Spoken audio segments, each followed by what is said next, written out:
and welcome back to our Sussex Cannabis Advisory Show. I'm Michael Edwards. I'm the Director of Digital and Creative Services here at Sussex Strategy Group. And if you're watching this today, it's an exciting day, October 17th. Finally, cannabis is legalized here in Canada. And fittingly, I have a great guest with me today to talk a little bit about this. I'd like to introduce Drake Sutton-Shearer of PRØHBTD. Drake, welcome. Michael, thanks for having me.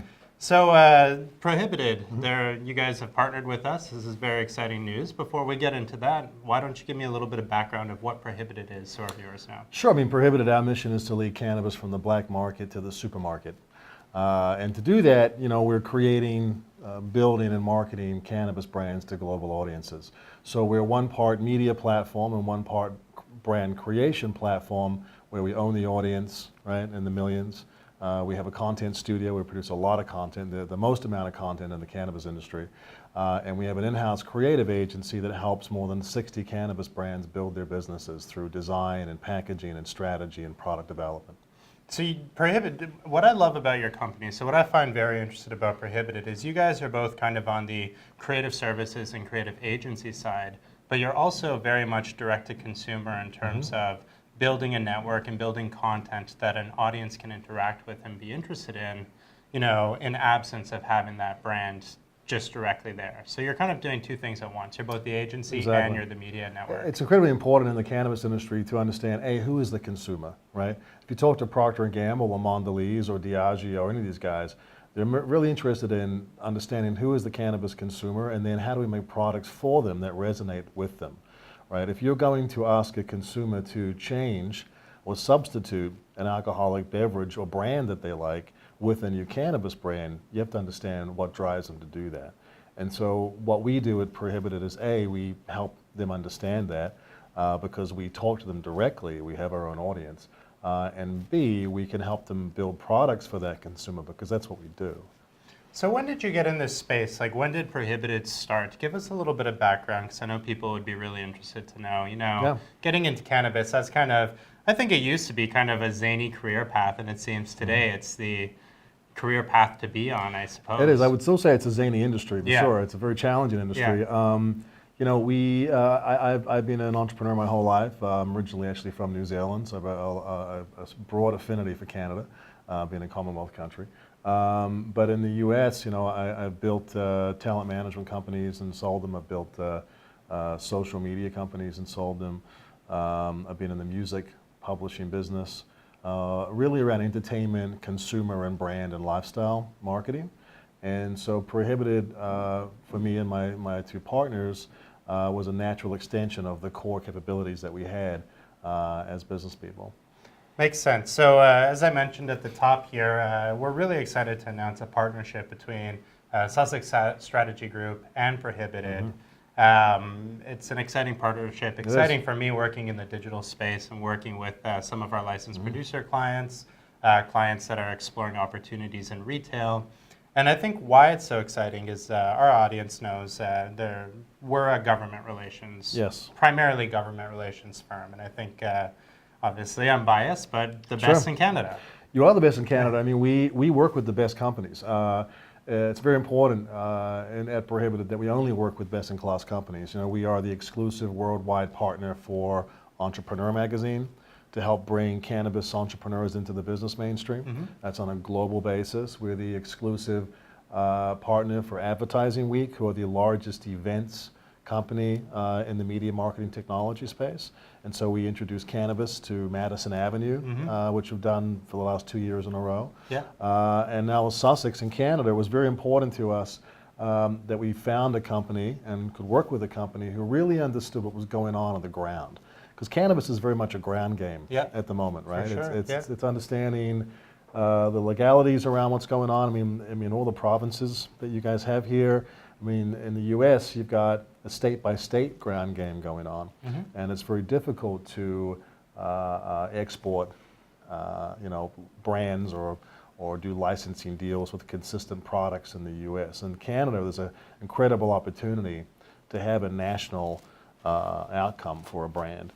And so having you guys work with us on helping companies do that is critical to the future of our business. For sure, and I'm happy you use that word, partnership, because when you look at kind of the partnerships that PRØHBTD has developed, and the way we are going about our cannabis practice, I really believe that building kind of that matrix of partnerships it gives you that solid foundation to go out and to be able to service these emerging companies that are really undefined and working in somewhat of an uncharted territory. 100%. So the way we see our cannabis practice unfolding here is continuing to build based on these great partnerships with top companies like PRØHBTD, so that we can holistically service our clients and help them navigate the space a lot better. 100%. So it's exciting that you mentioned, your Entrepreneur Magazine partnership, your Advertising Week partnership, because those are things that we've tapped into already for some of our clients, and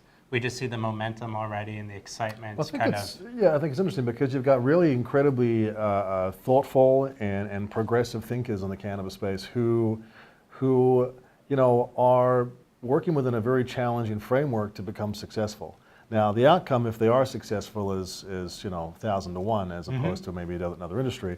But if we can help entrepreneurs be seen by the larger mainstream business community, if we can help companies that are building brands be seen by Madison Avenue and the Procter & Gamble's and Mondelez's and the Diageo's of the world, then for us that we're doing great service to the industry that also helps to lift our business. And to partner with Sussex as well here in Canada, there's going to be Canadian companies looking to export into the U.S. For sure. Right? And so we are a channel to help them do that. So our expertise together will enable that to happen. So that's a great segue into one of my first questions here. So I wanted to kind of get your thoughts, obviously being an LA-based company, a US-based company. With legalization, how do you see the Canadian experience versus the US experience today? Well, I think in Canada you've got two product form factors that are legal, right? You've got, I believe it's capsules and flour, and edibles will come sometime later. In the U.S., it's somewhat of a free-for-all, right? It's a free-for-all on brands, it's a free-for-all on product types, whether you're oil or edibles or whatever it may be. What's going on here in Canada is that you've got this framework that everybody has to play within. And in the U.S., you've got statewide framework, then you've got municipality framework, and it can be incredibly challenging for companies.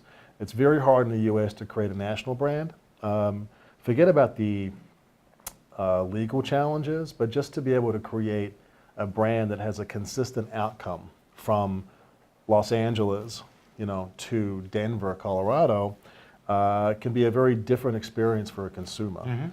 Just because you can't export that product anywhere, right? You can't transport that product into Denver. You have to license the brand and recreate it and hope that it tastes the same, and has a similar outcome. So to have a consistent experience is going to be really important. And so in Canada, I think that there's this massive opportunity to build consumer trust through consistent experiences with brands. Now, the challenge there in Canada is that when you walk into a retail environment, everything looks the same, pretty much. With the exception of a brand name on packaging, right?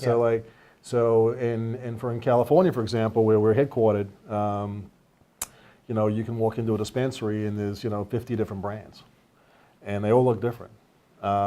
Most of them are selling the same thing.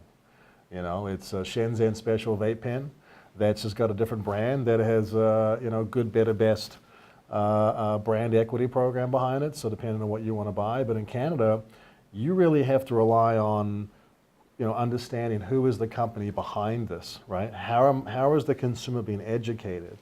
So I think you're going to start to see a proliferation now of cannabis companies in Canada building education centers physically, in high density areas to help educate consumers so that when they move from that education center to learn about the brand and the product, they can then move into a retail environment, walk in there and be like, I want to buy the X company's product. Yeah. I like how they're creating these products and I believe in their mission. Yeah, no, it's interesting, and I think it's really a lot of that speaks to kind of the approach I feel Canada has taken, kind of the road on this path toward today, toward legalization.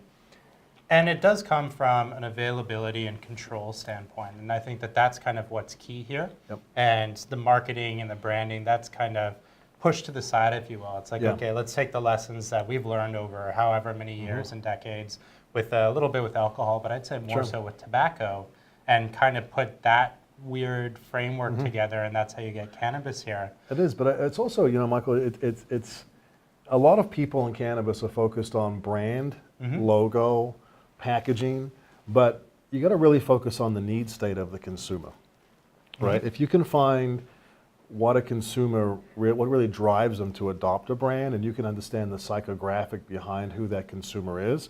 Because remember, if we're asking them to replace an existing brand with a new one, you have to give them a reason to do it. So let's talk a little bit more about that, because that's what I find really fascinating here is, you know, people who are consuming pots currently. Yeah. I mean, we have, I don't know how many hundreds of thousands of people that have their medical marijuana ability. 300,000, yeah. Still a fraction of people who actually consume pot. So there's that black market element, right? We talk about the black market. You walk down here out on King Street or Queen Street, you see the little pot shops that have started to close or close completely now with legalization. But is that kind of the brand battle? When you talk about switching, is that the mindshare that you think cannabis companies need to be going after today? Is getting them into kind of a licensed retail experience with a licensed retail brand? Absolutely. Or is it the competition amongst each other that you think is important? That is the model. I mean, look, you know, when you're looking for spirits, you're not looking for moonshine these days. Yeah. Right? You're looking for a trusted brand that you already know what the experience is like. When I walk into a bar and I'm looking for a Jack and Coke, I'm going to go order a Jack and Coke, but that's because the brand speaks to me. You know, Grey Goose, the bottle is worth more than the liquid inside.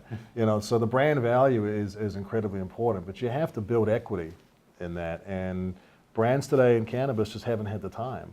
I mean, Pepsi is a 123-year-old brand. You know, cannabis is a 2 or 3-year-old branded business at the moment. I mean, there's certainly brands that have been around longer than that, but it's going to be a war of brands, and you know, CPG or consumer packaged goods, that's the business of the future. That's the value differentiation. So if you go on PRØHBTD's website, you guys have worked with dozens of cannabis companies in the US. What do you think the experience, and I should say Canada, but my question is about the US. What do you think Canadian companies can learn from the American experience thus far, particularly when we look at California or Colorado, some of the established markets? That's a good question. Well, I think, you know, first of all, I think that the American companies can learn about a little more disciplined approach to what they're doing. You know, so I think that just to kind of reverse your question a little is that when you're in Canada and you're forced to do all these regulations, you're forced to focus on the very thing that you're allowed to do. In the US, in many states, you can have a vape company, an oil company, or an edibles company, or a flower. You know, you can have them all, and a lot of entrepreneurs want to do all of them. So I think having a disciplined, focused approach is critical, and that's what the US guys can learn from Canada. I think on the Canadian side, you know, entertainment lifestyle marketing is a part of the DNA of the US, right, economy. And it's very attractive to consumers. I think that what the US has done for many years very, very well is export their ideas and export their brands around the world to great success. And I think that, you know, the opportunity in Canada is to get ahead of that now, right, and build these brands so that they can export them around the world before the US legally, you know, can build brands and do the same. And I think that's the challenge for Canadian companies, but the excitement and the opportunity is having that head start. Is that something that Canadian companies are actually equipped and ready to take advantage of? Well, look, it's Canada, the market for Canada is smaller than California, but 2 years ahead. So for the next 2 years, build these brands, find a licensing model, find great partners or buy them in emerging markets, you know, and build that moat deep and wide. I think intellectual property is critical as well. You know, patents in cannabis are very hard to get for certain types of patents. But if you can build an IP library that's exportable, licensable, and defensible, chances are you'll build a great business. So do you think is there a lot, well, let me ask, is there a lot of interest in the U.S. about legalization in Canada? Is this a topic at all? Oh yeah, I mean Yeah? it's an everyday conversation. Yeah. Why aren't we there? Yeah. Yeah. You know, but Can you foresee us getting there or get oh, absolutely, the US yeah. getting there? I think it's a whole 5 nother years away, conversation. 10 years away. Some people think it's 2 years away. 2 years away. But the same thing, it's like, is it 2 years or 5 years or 7 years is the same thing as saying, is it 50 billion, 100 billion, or half a trillion for a global market? And I think that nobody truly knows. Yeah. And you've got quants out there who are producing models that will say all kinds of things. I believe it's a minimum of $200 billion market. Yeah, I know for a lot of people, legalization here, it kind of feels like a little bit of a hurry up and wait. Like everyone's like, okay, let's get to that date. Yeah. But really, I think it crept up quite quickly, actually. When you look at like the last 5 years or 10 years, Sure. You look at the evolution of the medical marijuana program here in Canada to legalization. And it's almost like, I feel a little bit companies are trying to catch up right now. You hear, there's going to be issues with supply, like is there enough licensing? So I think it's an experiment where a lot of companies are still figuring out, okay, we got to get the logistics right, Like the websites are going live at 12:01. Sure. We got to make sure there's product. And then it's like branding is a little bit of an afterthought, or the consumer experience is like, we want to do that, but we want to wait and see a little bit what we can do and what the government's going to allow us. True. I think what Canada has proven in cannabis is that there's some great agriculturalists here, but there's no brand builders yet. And I think that over time, the market will determine how great those brand builders are. But there's no question that growing capacity is something that Canada has done very well. The fact that large licensed producers are exporting to Germany and other places and are buying expanded capacity in Colombia and other places with licenses and whatnot shows that they understand their core business. At the same time, as their core business becomes commoditized, they're going to have to build brands because that's the value differentiator. So let's talk a little bit more about PRØHBTD. Sure. You guys have opened an office here in Toronto now. Yes. What's in the works for PRØHBTD here in Canada? Well, we launched in Liberty Village with a handful of amazing people, so we're very fortunate to have a great team. And our focus here, because what happened is that a lot of Canadian companies have been calling us saying, hey, help us.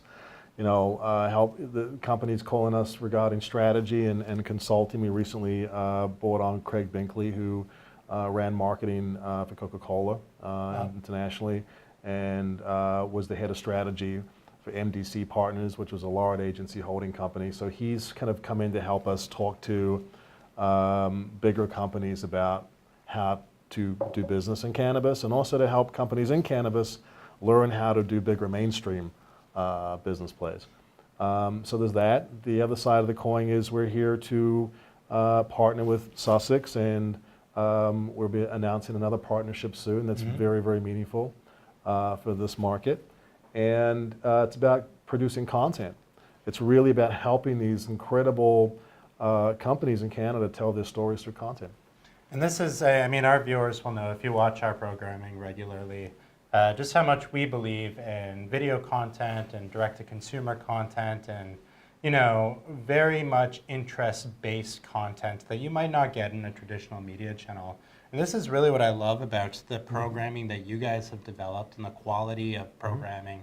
I personally, I watch High Tech and I just find the banter, but it's really great. Yeah, it's because you guys, I feel, have found a way to relate to a consumer, and it just doesn't feel like advertising. No. And so that I think, let's remove cannabis from this for a second and just talk about that as a media company. That's pretty visionary for a media company to be thinking in those terms and going about business in the way PRØHBTD does. Well, it's hard. Somebody has to pay for that programming, right? So if brands are underwriting some of that programming, it still needs to feel natural. It still needs to feel like it's entertainment more than infotainment. But our core audience on the PRØHBTD side is millennial, right? And essentially it's 25 to 35. But we're also working with companies whose target demo are 50 plus. We're building brands that will never be seen in the PRØHBTD media ecosystem, but because of our expertise, we can help them build those brands for those other audiences too. So who's your ideal client here in Canada? If tomorrow someone calls you up and says, "Hey, I want to work with you guys," Yeah. what are you looking for in a great client? Well, I think it's interesting. We look at people as our brand partners. We really look at them to help. Instead of servicing them, how can we help them build their businesses? And then in turn help out. So we look at everything more in a partnership lens. And I think that for us, it's we want to work with all of the best companies here.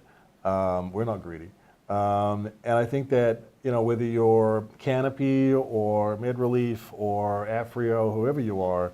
Or if you're an emerging business that has budget that is looking to ramp up. I mean, we work with a company called Atlas Growers out of Calgary who have an incredible story, and I think that they're going to be a big win in the public markets next year.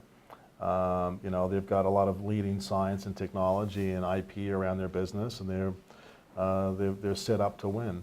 But the ideal partner for us, is a consumer brand or an LP. It really depends. And most of all, it just comes down to, do they have a need that we can help them solve, right? Or a challenge that we can help them solve?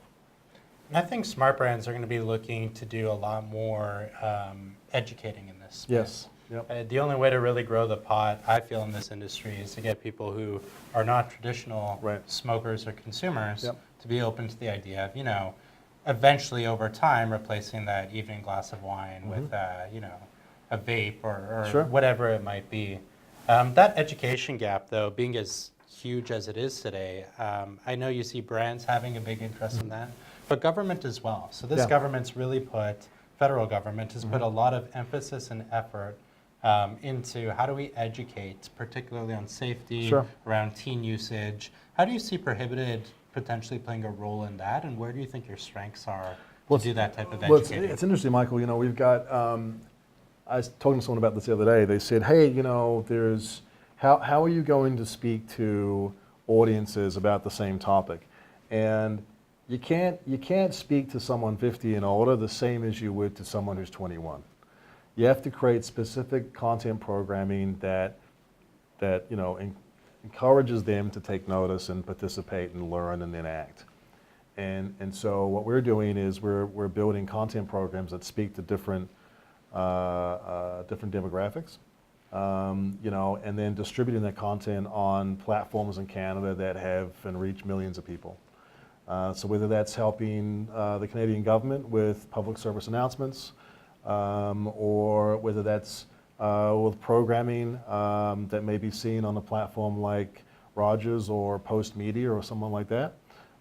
That's how we're doing it in Canada. I know we're starting to run out of time here, but I wanted to have you give a little bit of background. Your platform, when you say platform, PRØHBTD is actually a very broad platform. You're like a content network that sits on partnerships, on apps, on TV boxes, on the internet. It's an ecosystem, right? So what happened is that we initially started out as a web publisher and producing content. People came to us and said, hey, can you make content for us? We said, sure. And so we started a content studio. And then people came to us and said, we love the way you're designing stuff. Could you help us design some new brands? Sure. And that started the creative agency. And now we work with more than 60 cannabis brand partners and helping them with design and packaging and strategy and product development as well. And so we realize what we've built is an ecosystem that, if you can't go to Google or Facebook or somewhere else, which you can't. Which you can't, it's a real problem. You come to PRØHBTD and we can not only help you with your brand, right, but we can help you market your brand to our audience, because you can see our content on 17 different platforms. So Roku, Apple TV, Amazon, etc., not just on PRØHBTD.com. Great. Yeah. Well, Drake, I'm really excited for our partnership with I am PRØHBTD. Too. Yeah. Looking forward to doing a lot of work with you. Awesome. Cool. A lot of things moving forward, exciting things. Big day today again, and I think everyone's very excited. And this is just the start of our Cannabis Advisory Show. So you can expect us to try to come at you at least weekly with a different guest. But that's going to be our goal here as we stay on top of all things cannabis. Well, we're and very this happy emerging to space. very happy to be in business together. Yeah. So thanks for having me on Great. the show. Okay. Well, Cool, thanks. Michael. Thanks, Thank you. Drake. Okay. Okay. Thank you very much for watching, and we'll see you soon.